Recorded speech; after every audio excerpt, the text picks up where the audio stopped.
I wasted over $400, and I want to make sure you don't do the same thing. I bought 12 of the most popular DIY tools you see all over YouTube, Amazon, and every single hardware store shelf. Tools that influencers swear by. Tools with thousands of five-star reviews. Tools that promise to turn any beginner into a pro on a weekend afternoon. And after putting every single one of them through real projects, hanging shelves, building furniture, fixing stuff around the house, I have to be honest with you. Most of them are a waste of your hard-earned money. Only 3 of these 12 tools actually delivered on what they promised. 3. And today, I'm going to tell you exactly which ones passed, which ones failed, and why, so you can shop smarter starting today. Let's get into it. Tool number 1, the cheap cordless drill. You've seen these. They're everywhere. Under $50, bright green or orange, comes in a little plastic case with 2 batteries, and looks like a great deal. And listen, I get it. When I was starting out, I bought one of these too, because why spend $200 when you can spend 40, right? Here's the problem. I ran this thing through a basic weekend project, assembling a bookshelf, drilling pilot holes into 2x4s, driving screws into hardwood. By the second hour, the battery was dead. Charged it up, got back to work. By hour 3, the torque was dropping noticeably. The clutch kept slipping on anything tougher than soft pine, and the chuck wobbled enough to throw off my drill bit alignment on the last few holes. The verdict? Don't buy it. A cordless drill is the single most important tool in any DIYer's arsenal. It's the one tool you'll reach for more than anything else. Invest in a real one. The Milwaukee M12 or the DeWalt 20-volt Max are both under $150, and they will last you a decade. The cheap version will last you a season, and then you'll be back at the store anyway. Tool number 2, the Random Orbital Sander. Now, here's where things get interesting. I tested 2 versions, a budget no-name model from a big box store for around $25 and a mid-range Bosch for about $60, and the difference was night and day. The cheap one vibrated like crazy, sent dust flying in every direction because the collection bag wouldn't seal properly, and left swirl marks in the wood that I had to fix by hand afterward. That kind of defeats the whole purpose. The Bosch? Smooth, controlled, collected almost all the dust, and left a finish that was genuinely ready for stain or paint without any extra work. Random orbital sanders have been around since the 1980s, and the technology on a quality mid-range model is just miles ahead of the bargain versions. The verdict: this tool is worth buying, but only if you get a decent one. Don't go cheap on a sander. You'll regret every stroke. Tool number 3, the laser level. Oh man, this one had me fooled. I bought a laser level because I was convinced I needed perfectly straight lines for a gallery wall and some floating shelves. It looks so professional in the photos, mounts on the wall, shoots a bright laser line across the room, everything lines up perfectly. In reality, getting the thing calibrated took longer than just doing the job with a regular spirit level and a tape measure. It was sensitive to the slightest bump. It kept going out of level on its own because of minor vibrations in the floor, and the laser line itself wasn't bright enough to see clearly in a well-lit room without dimming the lights, which means half my measuring time was spent flipping switches. For a professional contractor doing floor-to-ceiling tile work every day, maybe it pays off. For a regular person doing occasional home projects, it's overkill. It's frustrating, and a basic torpedo level you can get for $8 does the same job 90% of the time. The verdict: skip it for casual DIY. Not worth it. Tool number 4, the stud finder. Let me just say this up front.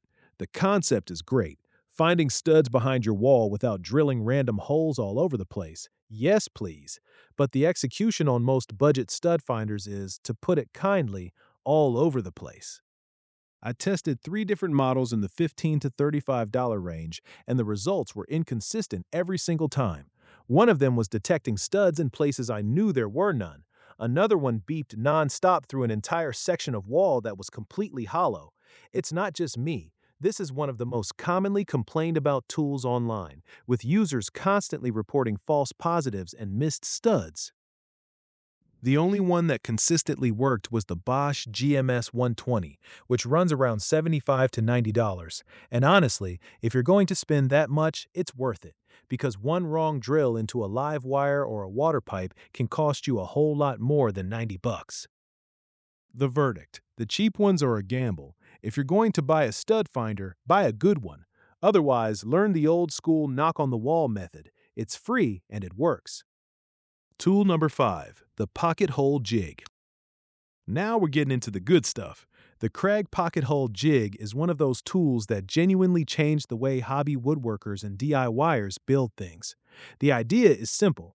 You drill angled holes into one piece of wood, then use special screws to join it to another piece, creating a strong, clean joint without complicated joinery techniques.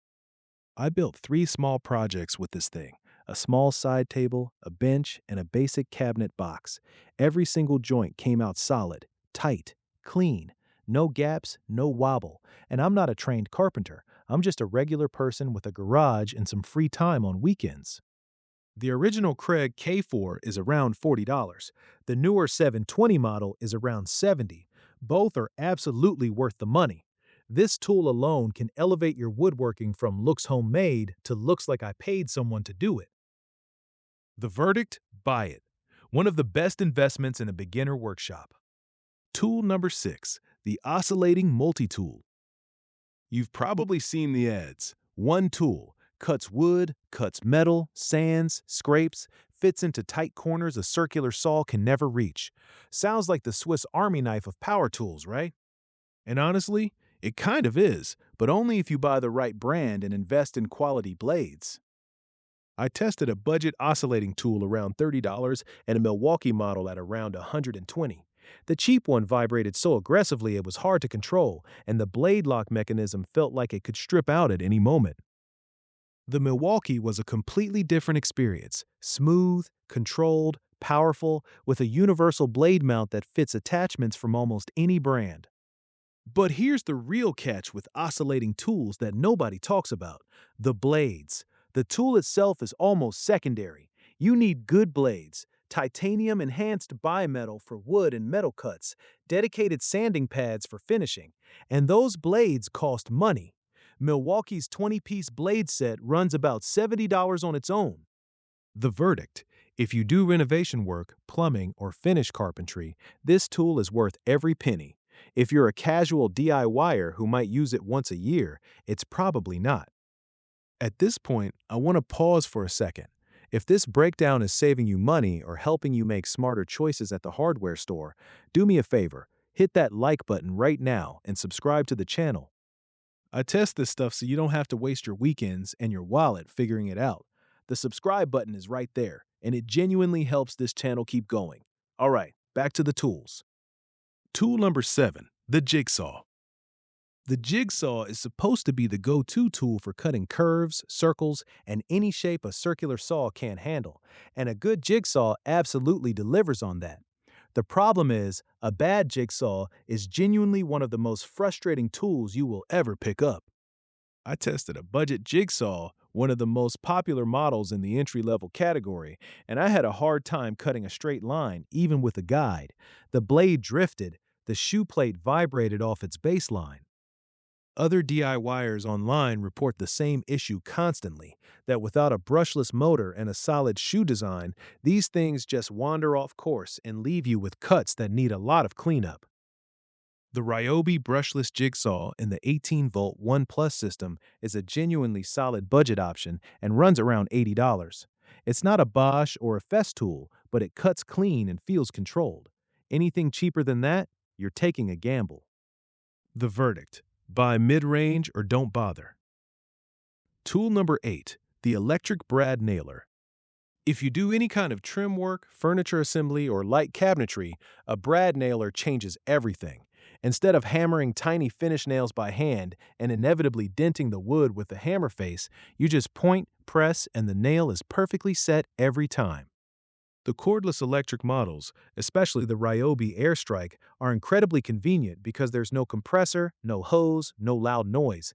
They use battery power and a small flywheel mechanism to drive the nails. The Airstrike in particular has over 20,000 reviews with nearly a 5-star average, and in my testing, it drove nails cleanly into both soft and hard wood without jamming. The main trade-off is weight. Cordless nailers are heavier than pneumatic ones, and if you're doing a full day of trim work, your arm will know it by the afternoon. But for weekend projects, it's fantastic. The verdict: worth every dollar. Tool number 9, the circular saw. Now, a circular saw is one of those tools that almost every DIYer ends up needing eventually, ripping down plywood, cutting 2x4s to length, trimming down lumber for projects, and the market is full of options at every price point. I tested a budget saw in the $40 to $50 range, and you know what? It cut. It did the job. But the base plate was flimsy, the depth adjustment slipped mid-cut twice, and the dust port pointed directly at my face no matter how I positioned myself. Compare that to a mid-range DeWalt or Milwaukee, and you've got a tool that's rigid, accurate, safe, and that you'll still be using in 10 years. Here's the honest truth. A circular saw is a tool where the margin between a good cut and a dangerous situation comes down to the quality of the mechanism. This isn't the place to go cheap. The verdict: spend a little more. Your fingers will thank you. Tool number 10, the digital measuring tape. These have been popping up everywhere lately. Instead of a traditional tape measure with a metal blade, you get a digital readout, a laser distance sensor, and usually some built-in calculation functions. They sound incredibly useful. And for certain jobs, measuring large rooms, calculating square footage, working alone where you need to measure from one wall to another without a helper, they genuinely are. The Bosch Blaze Laser Distance Measurer is accurate to within 1/16 of an inch and can measure up to 165 feet. That is legitimately impressive. But for 90% of everyday DIY tasks, your $20 tape measure is faster, more intuitive, and never needs batteries. The digital measurer is a specialty tool. It's fantastic at what it does, but it's not a replacement for a regular tape. The verdict: buy it if you do room-scale measuring regularly. Otherwise, it's a cool gadget you'll use twice and forget about. Tool number 11, the paint roller kit from the dollar section. I know, you've bought one of these. We all have. They're right there at the checkout area, $3 for a full kit. Looks totally functional. You think, how different can a paint roller really be? Very, very different. Cheap roller covers shed fibers into your paint and leave little fuzzy specks all over your walls. The frame bends under pressure. The tray is so flimsy it tips over if you look at it wrong. By the end of a single room, the roller sleeve is coming apart. A decent roller kit from Wooster or Purdy costs around $15 to $20 and gives you a smooth finish, zero fiber shedding, and a frame that holds up for multiple projects. This is one of those cases where the cheap option costs you more in time and frustration than just spending a few extra dollars up front. The verdict: do not cheap out on paint rollers, ever. Tool number 12, the Kreg Ripcut Circular Saw Guide. And here we are at the last tool, and I saved this one for the end because it's the one that genuinely surprised me the most.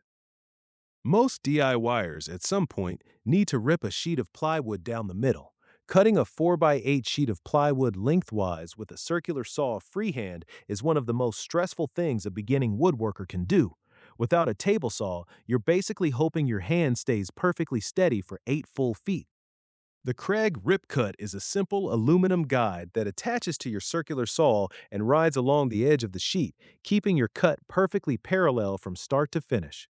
It costs around $35. And in my testing, it turned a stressful, inaccurate cut into something that came out looking like it was done on a cabinet shop table saw. For anyone building shelving, cabinets, or any kind of furniture from sheet goods, this tool is an absolute game changer. It's one of the smartest $35 you will ever spend at a hardware store. The verdict: buy it immediately. This is one of the 3 that genuinely delivers. So let's bring it all together. Out of 12 popular DIY tools I tested, here are the 3 that are truly worth your money, no hesitation. The Kreg Pocket Hole Jig. the Craig Ripcut Saw Guide, and the Ryobi Airstrike Brad Nailer. These 3 tools make real projects go faster, look better, and feel more satisfying to build. The tools I'd tell you to upgrade on, don't cheap out on: the cordless drill, the circular saw, and the random orbital sander. See you in the next one.